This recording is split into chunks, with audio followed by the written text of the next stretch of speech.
Bonjour, bonjour. Aujourd'hui est un autre jour. Nous allons faire cette vidéo aujourd'hui pour parler de ce qui est en train d'arriver à Vladimir Poutine et comment le problème de l'Ukraine est en train d'être résolu.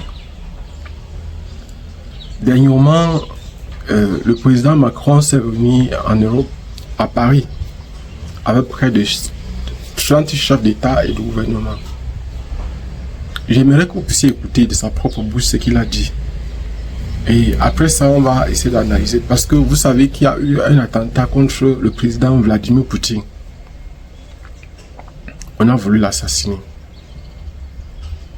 Et c'est de ça qu'on va parler dans cette vidéo. Quel peut être l'impact, les implications de cet attentat sur le règlement du conflit en Ukraine, sur la guerre entre la Russie et l'Ukraine. Et aussi, quel peut être l'impact sur les pays occidentaux, sur les États-Unis, sur la Chine. En fait, c'est ça qu'on va parler aujourd'hui dans cette vidéo. Je voudrais d'abord que dans un premier temps, vous puissiez écouter les paroles du président Macron. Je voudrais que vous puissiez écouter les paroles du président Macron. On se retrouve tout à l'heure. Bonjour à tous. Voilà, je voulais revenir en 2 minutes sur le sommet que nous avons tenu hier à Paris avec le président Zelensky et 30 chefs d'État et de gouvernement européens, ainsi que l'OTAN et l'Union européenne.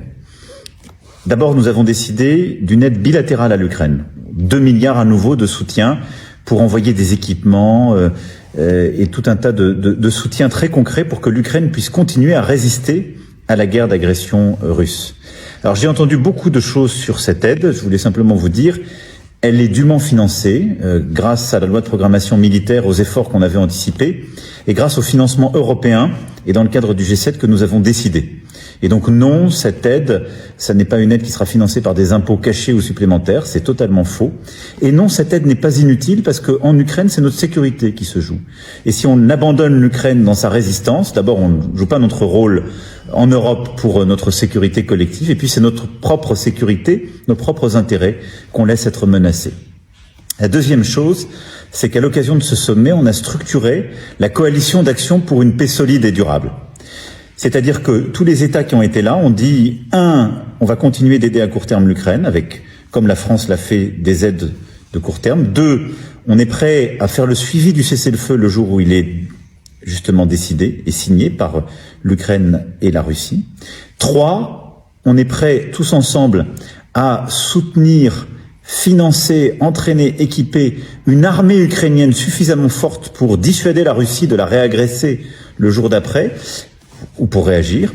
Et puis 4, plusieurs États membres ont dit on est prêt aussi à mettre en place des forces de réassurance qui viendraient se déployer pour apporter donc une réassurance en deuxième rideau, si je puis dire, à l'Ukraine le jour d'après, une fois la paix signée. Sur tout cela, les travaux sont lancés, donc on rentre dans la phase opérationnelle, c'est-à-dire que les Britanniques et les Français qui ont le copilotage de cette coalition, eh bien, nous allons envoyer dès la semaine prochaine 2 équipes militaires au contact des Ukrainiens pour préparer ce plan de soutien à l'armée ukrainienne et ce plan de préparation des forces de réassurance. Voilà ce que je voulais vous dire. C'est une étape importante qui a été franchie après plusieurs autres, entre Paris et Londres, après les sommets européens qui ont été aussi des moments importants. J'ai eu l'occasion d'appeler ensuite le président Trump pour lui exprimer ses avancées et lui dire que maintenant, au fond, tout le monde attend la réponse de la Russie à la proposition qui a été faite par les États-Unis et l'Ukraine. Il y a une proposition très concrète qui a été faite depuis 15 jours. Un cessez-le-feu de 30 jours dans les airs, en mer, sur les infrastructures civiles, sans condition. L'Ukraine l'a accepté alors qu'elle est agressée. La Russie doit apporter une réponse. Si cette réponse est positive, on va pouvoir commencer les travaux de négociation. Et si la Russie ne répond pas ou ne veut pas le faire, elle prend une responsabilité énorme qui est de continuer la guerre et donc en quelque sorte de trahir la promesse qui avait été faite à l'égard des Américains. Voilà ce que je voulais vous dire sur à la fois le contexte et ce que nous avons décidé hier, qui était un moment important. On continue le travail, l'effort, parce que c'est aussi notre sécurité et la paix sur notre continent qui est en jeu avec cette question et cette guerre en Ukraine. À très bientôt. Vous avez écouté les paroles du président Macron. Je ne veux pas analyser ces paroles, je ne veux pas analyser ce qu'il a dit. Mais je voudrais qu'on essaye de comprendre est-ce que le président Macron veut résoudre le conflit en Ukraine? Est-ce qu'il veut que ça s'arrête? Avec ce qu'on entend, je vais dire non. En fait, à la fin de son discours, il donne l'impression que il veut que la guerre s'arrête.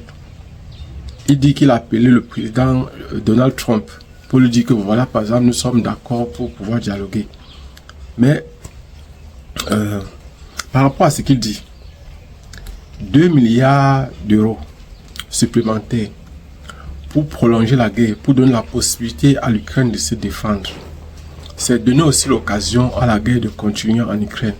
La guerre va continuer. Ça, c'est ce que le président Macron nous dit. Il est allé prendre le soutien des Royaumes-Unis et le Premier ministre. C'est avec le Premier ministre qu'ils ont pu trouver les 2 milliards d'euros. Pour, par exemple, ils vont donner des armes à l'Ukraine. Ils vont donner aussi donc suffisamment de matériel pour que l'Ukraine soit capable de se défendre. Et il y a un problème. Il y a un problème. Le véritable problème, c'est quoi? C'est que Zelensky, le président Volodymyr Zelensky, a signé tout récemment, dernièrement, un contrat avec les Américains, un cessez-le-feu, donc la possibilité d'arrêter la guerre. Il était d'accord. Il était d'accord lorsqu'il est parti aux États-Unis, donc juste après avoir dialogué avec Donald Trump. C'est vrai, le dialogue s'était mal passé et Zelensky avait eu l'impression que le président Donald Trump a voulu le ridiculiser devant le monde entier.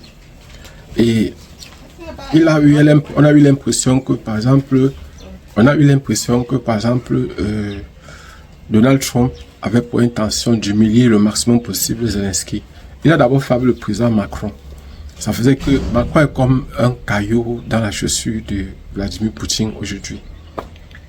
Et le président Zelensky était prêt à accepter, était prêt à arrêter, à accepter les conditions de la Russie. Parce qu'il y a 2 régions que d'office, la Russie n'est pas en train de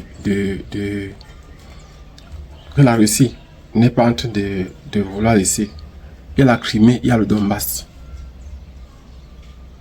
Et je voudrais attirer l'attention des gens parce que même la condamnation de Nicolas Sarkozy ou de la femme qui gère l'extrême droite, celle qui était dernièrement au Tchad, je ne sais plus c'est qui encore là, la dame qui est raciste, donc on dit qu'elle est raciste, dans le fond elle ne l'est même pas. Donc, en fait, toute personne qui a tendance à soutenir, vous observez un peu, il y a de cela quelques jours, le président Volodymyr Zelensky a dit qu'il ne reconnaissait plus les 350 milliards de dollars que lui avaient accordé les États-Unis comme étant une dette et qu'il ne pouvait plus échanger, qu'il ne reconnaît pas ils ne reconnaissent pas ça comme une dette. Donc, lui maintenant, il faut qu'il s'asseye pour dialoguer et qu'il n'était pas d'accord. Donc, le président Zelensky a donné l'impression qu'il avait un coup. C'est-à-dire qu'il y a une nouvelle confiance qui renaissait en lui. Pourquoi après la réunion avec l'Union européenne et avec 30 États de l'Union européenne et du Royaume-Uni, il sort avec un regain d'espoir? Que lui avait-on promis? Qu'avait-on promis à Zelensky? Est-ce que, par exemple, cela c'était parce que il y avait un coup d'État qui était en train d'être préparé en Russie? Ou encore, qu'est-ce qui faisait en sorte que le regain d'espoir revenait? Parce que Zelensky avait déjà perdu tout espoir. Et il savait que la guerre était finie. Dans la mesure où les États-Unis avaient dit nous ne continuons plus à financer la guerre. La guerre doit s'arrêter. Donald Trump avait dit la guerre doit s'arrêter et il faut qu'elle s'arrête. Et aujourd'hui, par exemple, la justice française est en train d'accuser. Je reviens sur ça parce que c'est important, très important pour comprendre ce qui est en train d'arriver à Nicolas Sarkozy, à Marine Le Pen. Ce qui arrive aussi à Marine Le Pen. Dernièrement, elle était au Tchad. Elle est rentrée et actuellement, elle est en train d'être condamnée par la justice française. Pourquoi? Parce que toutes les personnes qui ont tendance à soutenir la paix, qui ont tendance à dire que le Zelensky, c'est-à-dire l'Ukraine ne doit pas entrer dans l'OTAN, sont pourchassés, sont poursuivis. Le problème avec Nicolas Sarkozy, ce n'est pas tellement le véritable problème, ce n'est pas la Libye. C'est pas la Libye. Parce que vous souvenez-vous que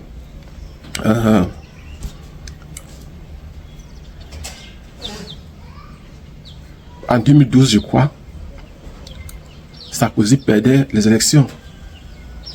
Sarkozy perdait les élections en 2012. Il ne s'est même pas présenté comme candidat en 2012. C'est François Hollande qui gagne les élections en 2012. Et depuis 2012, c'est vrai, il y a un procès qui avait commencé contre Nicolas Sarkozy. François Hollande a soutenu et même... Mais il y a un problème. C'est que les sorties de Sarkozy ont envoyé Sarkozy revenir aux affaires. Parce que la personne qui a plus de chances, qui avait plus de chances, par exemple, de redevenir président de la France, c'est Nicolas Sarkozy. Il semblait que le malin, c'est-à-dire Emmanuel Macron, est en train de tout faire pour mettre les bâtons dans les roues de Nicolas Sarkozy, en train de mettre les bâtons dans les roues de Le Pen. C'est-à-dire que s'il y a possibilité que, par exemple, Macron bride un troisième mandat, il pourra l'avoir. Je précise bien, s'il y a possibilité, Macron pourra avoir un troisième mandat. Pourquoi? Parce que actuellement tous ses ennemis sont au sol. Il est en train de mettre tous ses ennemis, tous ses potentiels concurrents, tous ses potentiels rivaux au sol. C'est-à-dire qu'il est en train de les mettre à genoux. Revenons sur le problème concernant l'Ukraine. C'est un problème parce que si on regarde simplement ce qui est en train de se produire aujourd'hui en Ukraine, on regarde par exemple le regain d'espoir et que par exemple, parce qu'il est reparti au Royaume-Uni, voir le Premier ministre, c'est là où on a dégagé ces 2 milliards d'euros. Et ce qui est sûr et certain, c'est que l'idéal d'Emmanuel Macron, c'était de faire en sorte que la guerre se poursuive encore au moins pendant un mois. Que la guerre se poursuive au moins encore pendant un mois en Ukraine. Pour que les Ukrainiens aient la possibilité de flanquer quelque chose d'inoubliable à la Russie. Bon, déjà, nous allons parler maintenant. Et puis, c'était ça. C'était même pour ça que lorsque, par exemple, Zelensky est allé aux États-Unis, son objectif n'était pas d'aller négocier la paix. J'avais déjà dit ça dans une de mes précédentes vidéos, que le travail de Zelensky, lorsque Zelensky partait aux États-Unis, c'était pour aller récupérer les armes. C'était pour que Donald Trump libère les armes que les États-Unis ont données à la Russie. Parce que, vous savez, il y a un problème avec les armes que les États-Unis ont données. C'est-à-dire, tant que les États-Unis ne sont pas d'accord, parce que Elon Musk, avec son entreprise, ils sont capables de faire en sorte que les avions ne décollent pas. Ils sont capables de faire en sorte que les avions ne tirent pas les missiles. Ils sont même capables de faire en sorte que même si le missile est tiré, qu'il n'explose pas. Depuis les États-Unis. C'est-à-dire, ils ont vendu, c'est un peu comme le système qu'on vend la chèvre, on garde la corde. C'est ce que, par exemple, les États-Unis ont fait avec l'Ukraine. C'est-à-dire, ce sont eux qui contrôlent tout depuis chez eux. Et même les armes qu'ils ont données à l'Ukraine, ils sont capables de désactiver cela depuis les États-Unis. Faire en sorte que, par exemple, les Ukrainiens soient incapables d'utiliser ces armes-là chez eux. Donc, aujourd'hui, par exemple, parlons un peu de... et actuellement, Donald Trump, lui, il a voulu la paix. Parce que ce qu'on est en train de présenter, c'est que le président Macron a présenté au président Donald Trump. C'est comme un cadeau empoisonné. Parce que comment se fait-il que vous êtes en train de chercher les armes, vous réarmer, et vous voulez, par exemple, ils ont parlé de ce quoi là, je vais essayer de regarder, ils ont des forces de réassurance, voilà. C'est le président Macron qui parle des forces de réassurance, c'est-à-dire qu'il doit placer 2 corridors pour séparer, par exemple, les forces russes des forces ukrainiennes, s'il y a des accords de paix, pour s'assurer qu'effectivement, il n'y aura pas de débordement, il n'y aura pas de dépassement. La Russie ne sera jamais d'accord avec ça. Ça, c'est quelque chose parce que l'OTAN ne peut pas venir contrôler la Russie. Et Vladimir Poutine ne se voit pas perdre cette guerre-là. Vous savez, revenons même déjà au coup d'État qui est à la tentative d'assassinat qu'il y a eu il y a de cela un jour. On va chercher, est-ce que par exemple ce sont les Royaumes-Unis qui sont derrière ça? Est-ce que par exemple le système de sécurité de Poutine a été infiltré? Est-ce que ce sont les États-Unis qui sont derrière? Est-ce que c'est Poutine lui-même qui a organisé un attentat contre lui pour renforcer et puis pour peut-être punir une fois pour toutes, pour montrer que actuellement il peut tuer, il peut décimer? Donc on se pose la question, celle de savoir est-ce que qui est derrière par exemple ce qu'il y a eu, c'est-à-dire cette tentative d'assassinat du président Vladimir Poutine. Dans un premier temps, on peut penser que ce sont les forces ukrainiennes qui ont réussi à percer le système de sécurité de Vladimir Poutine russe. Je crois que cela est presque impossible. C'est presque impossible parce que déjà le système de sécurité russe, surtout en ce qui concerne sa garde rapprochée, ce sont des hommes de confiance. Ce sont des hommes, par exemple, qui sont là depuis des années. Et il est difficile, par exemple, pour l'État russe de changer constamment de... Il y a des personnes qui sont des... Les gens de cette garde-là sont des gens de confiance. Et la question, ça veut dire qu'il y a de fortes chances que ce ne soit pas les forces ukrainiennes. C'est vrai que les forces ukrainiennes vont se organiser, seront contents de dire que ce sont elles qui sont à l'origine, par exemple, de cet attentat. Mais dans le fond, les forces ukrainiennes ne peuvent pas. Est-ce que ce sont les forces anglaises, c'est-à-dire Royaume-Uni et la France? C'est possible. C'est possible. On peut penser que le Royaume-Uni, étant donné que dernièrement, c'est juste après que le président français, après par exemple cette réunion qu'il y a eu entre la France et 30 pays, selon ce que Macron a dit lui-même, le président Macron a dit lui-même qu'il y a eu 30 pays qui ont assisté et gouvernements qui ont assisté à cette réunion-là. Ça peut être les agents de renseignement qui ont réussi à infiltrer peut-être le système russe. Mais je crois que cela, pour moi, c'est pas trop possible. Est-ce que ce sont les Américains qui sont derrière ça? Jusqu'à là, je ne pense pas. Jusqu'à là, je ne pense pas. Parce que l'idéal pour les Américains, il serait plus intéressant pour les Américains de négocier directement avec la Russie que de négocier avec l'Ukraine. Mais le problème, surtout en ce qui concerne les terres rares, mais le problème c'est que Donald Trump veut la souveraineté, par exemple, de l'Ukraine. C'est la raison pour laquelle Donald Trump veut négocier directement avec l'Ukraine. Donald Trump ne veut pas négocier derrière, il fait le marché derrière. C'est un peu ça. Donc, est-ce que c'est Vladimir Poutine qui serait donc à l'origine, par exemple, de l'attentat contre lui? Ou encore, est-ce que ce sont les Russes?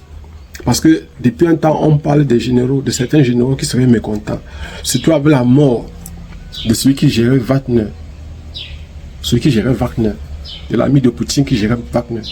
Il semblerait qu'il y a beaucoup de personnes qui ne soient pas fiers, que par exemple certains membres de cette équipe-là ne soient pas fiers. Certains généraux qui étaient proches de ces gestionnaires de Wagner qui étaient morts, c'est Frigogine, voilà, de Frigogine, qui était mort. Bon, on dit qu'il avait été tué, qui était mort, on va dire comme ça. Et que ce sont eux qui seraient à l'origine de cet attentat. Si c'est ça, c'est que c'est très grave. C'est que ça veut dire que Vladimir Poutine est dans une très mauvaise posture. Et ça veut dire qu'il risque de faire, Vladimir Poutine risque de faire un très grand nettoyage dans son environnement. Et des généraux risquent de tomber. Les généraux risquent de mourir. Ses proches risquent parce que lui, il joue un peu comme Staline. Vous savez, Staline était un sanguinaire. Et Staline a bien duré au pouvoir. C'est un peu la même chose pour Poutine. C'est vrai, Poutine n'est même pas l'un des plus méchants. Parce qu'il y a des personnes 1000 fois plus méchantes, 1 million de fois plus méchantes que, par exemple, Vladimir Poutine, qui gère, par exemple,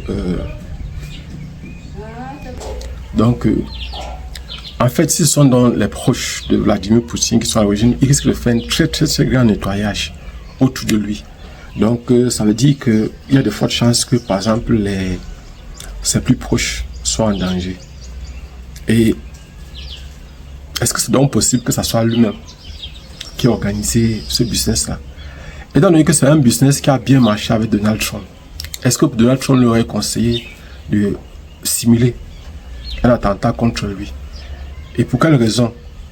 Pour en fait finir une fois avec Zelensky. Parce que, je m'explique, Vladimir Poutine ne peut pas se lever un matin comme ça et se décider d'en découdre une fois avec Zelensky. Volodymyr Zelensky. Il faut qu'il trouve des raisons valables que tout le monde sera d'accord. Étant donné que cette fois-ci, on a attenté à sa vie, il y a de fortes chances que dans les prochains jours, s'il est prouvé, parce que si c'est que c'est lui qui a stimulé, alors c'est que dans les prochains jours, il risque de faire des frappes chirurgicales contre les positions où se trouve même Zelensky. Il risque de faire les frappes. Et s'il simule cela, ça veut dire que ces agents de renseignement, ces agents secrets se trouvent déjà en Ukraine et connaissent déjà les positions, vont reproduire la même chose, exactement la même chose pour Zelensky. Abonnez-vous et partagez cette vidéo. Et je voulais vous dire aussi que, bonne nouvelle, c'est que la chaîne a enfin été monétisée. J'ai réussi à valider mon identité sur YouTube. Donc ça signifie que désormais, je pourrais recevoir peut-être les miettes ou bien les quelques sous que YouTube pourra me donner. Donc, en fait, en ce qui concerne cette analyse, on doit comprendre que cela peut avoir un impact sérieux. C'est-à-dire cet attentat peut avoir un impact sérieux. Parce que si les services de renseignement américains n'ont pas prévenu, étaient au courant et qui n'ont pas prévenu Vladimir Poutine, et qu'il est au courant que les services américains étaient au pouvoir, étaient au courant de ça, cela peut lui permettre d'être méfiant maintenant avec son ami Donald Trump. Ça pourrait lui permettre d'être méfiant avec lui et le pousser. Parce qu'aujourd'hui, c'est comme si le président français, Emmanuel Macron, voudrait que le président russe, Vladimir Poutine, prenne une décision qu'il va regretter. On veut le pousser à bout. On veut l'amener dans ses derniers retranchements. Parce que il y a le fait de penser aux forces de repositionnement, aux forces de réassurance, comme le président Macron, Emmanuel Macron l'a dit. C'est un problème, c'est un sérieux problème pour Vladimir Poutine parce qu'il ne pourra jamais accepter. Les clauses de Vladimir Poutine sont simples. La Russie l'Ukraine doit être démilitarisée. Il doit avoir une zone tampon. L'Ukraine ne doit jamais entrer dans l'OTAN. Et le président Sarkozy était d'accord avec ça. Le président Angela Merkel, tous ces gens-là étaient d'accord avec ça. Mais aujourd'hui, par exemple, le président Macron, c'est comme si c'est lui qui est en train de faire en sorte que tous les pays-là ne seront pas d'accord avec ce qui est mieux pour la paix. Parce que selon lui, selon Emmanuel Macron, il dit que la sécurité de l'Europe est menacée aussi, dans la mesure où si déjà la Russie gagne et que la Russie négocie étant en position de force, alors l'Union européenne ne pourra pas intervenir dans les négociations. Et déjà les États-Unis avaient placé hors jeu, c'est-à-dire avaient mis hors, n'avaient même pas inclus l'Union européenne dans les négociations. Je crois que peut-être il faudra qu'on fasse encore une autre vidéo où on va entrer en profondeur pour mieux comprendre qu'est-ce qui s'est passé véritablement. Mais je crois que si par exemple c'est Vladimir Poutine qui a organisé cet attentat contre lui-même, c'est que ça veut dire que la vie de Zelensky est sérieusement menacée. C'est que dans les prochains jours, peut-être soit Zelensky sera touché, soit Macron lui-même. Parce que Macron peut être inquiété dans la mesure où il représente le carré de la gestion de Vladimir Poutine. C'est lui, Vladimir Poutine a l'impression que c'est Macron qui est en train de tout faire pour que la paix, pour que l'Ukraine ne capitule pas. Et dans les jours qui suivent, il y aura encore des frappes. L'Ukraine sera frappée, c'est-à-dire la Russie va frapper encore plusieurs fois l'Ukraine pour les démoraliser, pour les anéantir le maximum possible afin que la guerre s'arrête. Abonnez-vous et partagez. On se voit prochainement. Inch'Allah.